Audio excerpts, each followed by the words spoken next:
Récemment, l'agence vietnamienne d'information et le groupe Viettel ont co-organisé à Hanoï un séminaire intitulé La source technologique, ensemencer le bonheur, visant à présenter plus en détail le concours, la technologie du cœur et à stimuler la créativité au sein de la communauté. L'événement a réuni journalistes, photographes, experts en communication et influenceurs, offrant aux étudiants et aux participants des perspectives nouvelles, des sources d'inspiration créative, ainsi que des récits touchants autour de la technologie et du bonheur. La technologie du cœur est un concours annuel co-organisé par l'agence vietnamienne d'information et Viettel. Il vise à mettre en valeur les histoires illustrant la relation entre la technologie et la vie quotidienne, en soulignant les valeurs humaines positives que la technologie peut porter. Le concours encourageait le grand public, en particulier les créateurs de contenu, à raconter et à diffuser ces sources technologiques qui, chaque jour, ensemencent silencieusement le bonheur autour de nous. Les candidatures sont ouvertes jusqu'au 15 juillet 2025.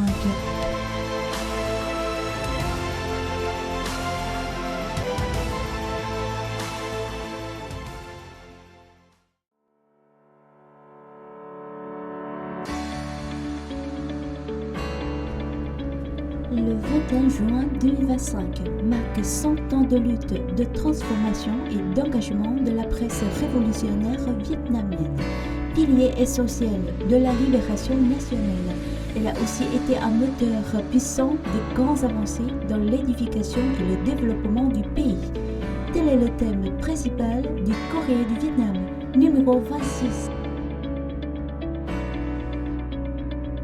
Fondateur de la presse révolutionnaire nationale, le président Ho Chi Minh a jeté les bases d'un héritage journalistique inestimable, tant sur le plan du contenu que de la pensée, orientant durablement le développement de la presse et la formation de générations de reporters vietnamiens. Tout au long de sa vie, le président Ho Chi Minh n'a poursuivi qu'un seul but: protéger les intérêts de la nation et assurer le bonheur du peuple. Sa vie, son œuvre et sa pensée incarnent l'image d'un révolutionnaire professionnel et d'un journaliste d'exception, porteur d'une haute stature morale. Au cours d'un siècle, la presse vietnamienne a mûri et s'est fortement développée, accompagnant les profondes transformations du pays, de la guerre à la paix, de la reconstruction au renouveau et du journalisme papier à l'ère numérique et de l'intelligence artificielle. Né des centres de lutte pour la libération nationale et ayant grandi au gré des vicissitudes du pays, la presse révolutionnaire vietnamienne a bâti une tradition glorieuse, source de grande fierté. Ce qu'il y a de plus profond et de plus sacré, c'est que faire du journalisme, c'est faire la révolution, c'est servir la nation et le peuple. Cela résonne parfaitement avec les enseignements de l'oncle Mo. Les journalistes sont aussi des soldats révolutionnaires. La plume et le papier sont leurs armes affûtées. La presse d'information destinée à l'étranger ne cesse de se développer et de se professionnaliser.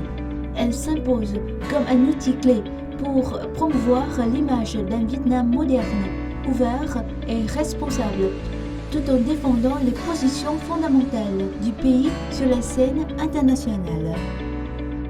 Toujours à l'occasion du centenaire de la journée de la presse révolutionnaire vietnamienne, le journaliste Lê Quoc Minh, membre du comité central du parti, président de l'association des journalistes du Vietnam et rédacteur en chef du journal Nhân Dân, le peuple, a accordé une interview à l'agence vietnamienne d'information. D'autres articles sont également disponibles dans le Courrier du Vietnam numéro 26 et sur le site lecourrier.vn.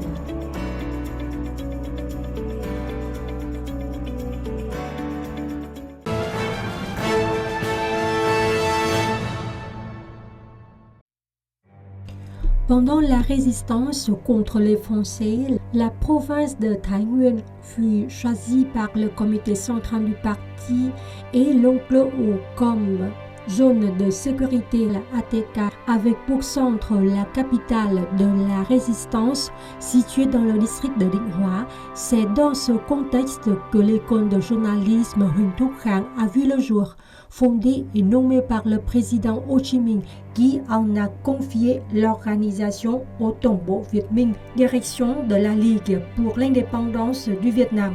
Il s'agissait du tout premier établissement de formation journalistique du journalisme révolutionnaire vietnamien et le seul durant la guerre contre les colonialistes français.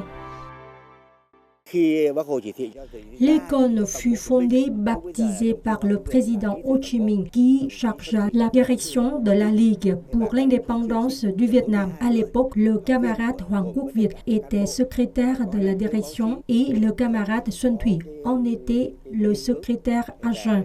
L'école comprenait 42 étudiants, les 29 instructeurs qui étaient tous des dirigeants expérimentés tels que Trường Chinh, Võ Nguyên Giáp, Hoàng Quốc Việt. Đồng chí Võ Nguyên Giáp đến giảng, đồng chí Hoàng Quốc Việt đến giảng.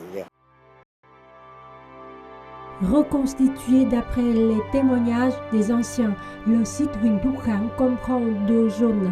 Une zone de reconstitution d'une salle de classe avec un espace d'exposition dédié à l'école de journalisme Huỳnh Thúc Kháng et une autre inspirée de la maison sur pilotis du Tombeau Việt Minh. En raison du contexte de guerre, l'école n'a pu organiser qu'en cours de seulement 3 mois. La première et unique promotion a été inaugurée le 4 avril 1949 dans la commune de Tân Thái, district de Đại Từ, province de Thái Nguyên. Dans deux lettres adressées aux étudiants de cette promotion, le président Ho Chi Minh a exprimé de grands espoirs envers cette première génération de journalistes révolutionnaires, les considérant comme les pionniers du front journalistique. Suivant ses enseignements depuis cette école modeste en bambou et en chaume en pleine forêt du Viet Bắc, les étudiants, les premières graines rouges du journalisme révolutionnaire, se sont dispersés dans tout le pays, présentes sur les champs de bataille les plus intenses et les fronts les plus complexes des deux guerres, rapportant fidèlement et en temps réel la vie, les combats, la construction et la défense de la patrie.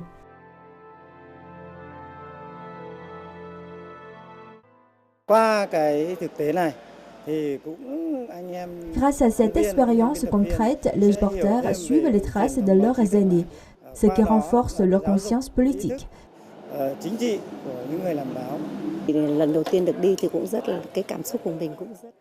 C'est la première fois que je viens ici pour découvrir le processus de fabrication de l'information tel qu'il se faisait autrefois. J'ai été profondément impressionné et ému par cette visite. Ce site constitue une base d'apprentissage précieuse pour les journalistes. Afin de préserver et de valoriser ce précieux héritage historique, mi-2024, l'Association des journalistes du Vietnam, en collaboration avec plusieurs unités pour restaurer et embellir ce site national situé dans la commune de Tân Thái, district de Đại Từ, province de Thái Nguyên. Ce lieu est devenu un point de jonction entre le passé, le présent et l'avenir du journalisme révolutionnaire vietnamien.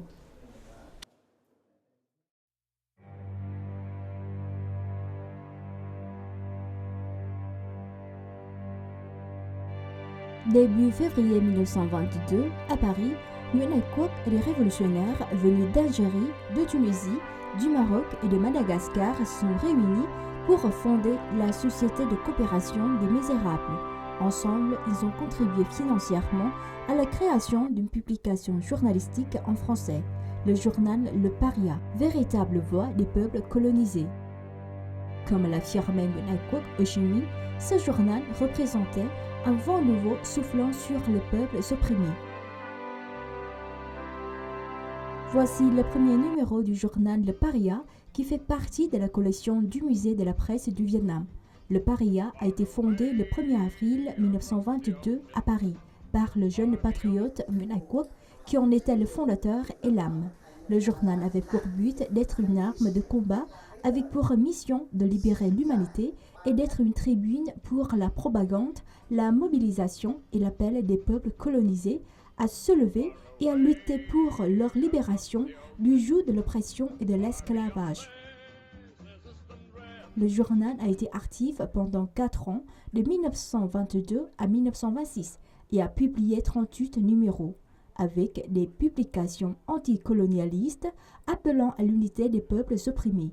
Dès lors, le Paria a eu un rang d'influence sur les lecteurs, sur l'opinion publique française et surtout sur le mouvement patriotique dans les colonies. Dans le Paria, l'oncle Ho a exprimé ses premières pensées et points de vue sur le patriotisme. Et ce patriotisme a commencé à être lié à l'idéologie révolutionnaire, socialiste et la révolution prolétarienne. Pendant cette période, l'oncle Ho a rejoint le Parti communiste français et ses écrits ont exprimé une pensée et une voie de lutte révolutionnaire qui ont préparé et ouvert la voie à la fondation du parti et à la direction de la révolution vietnamienne sur la voie du socialisme.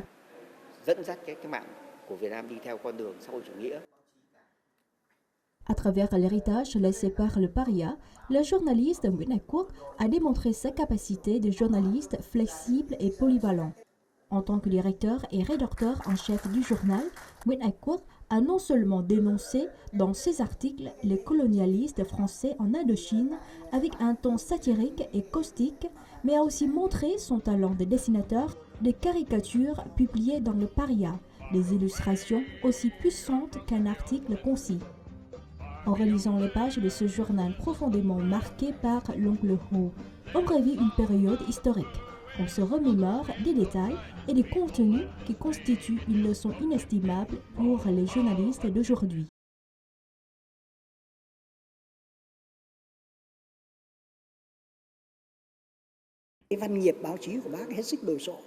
L'œuvre journalistique de l'oncle Ho est extrêmement vaste, marquée par une production prolifique de milliers d'articles.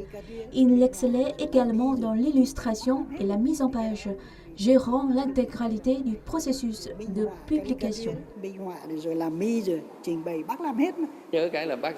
On se souvient très bien de l'enseignement de l'oncle Ho.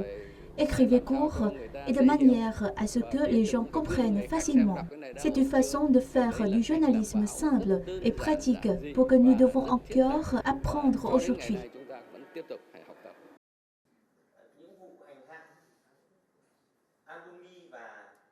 Parmi les documents et objets liés à le Paria et au journaliste Nguyễn Ái Quốc de la collection du musée de la presse du Vietnam, on trouve notamment l'appel à participer à l'association coopérative d'édition du journal Le Paria du 10 février 1922, le manuscrit du livre L'oncle Ho en France du journaliste Hồng Hà.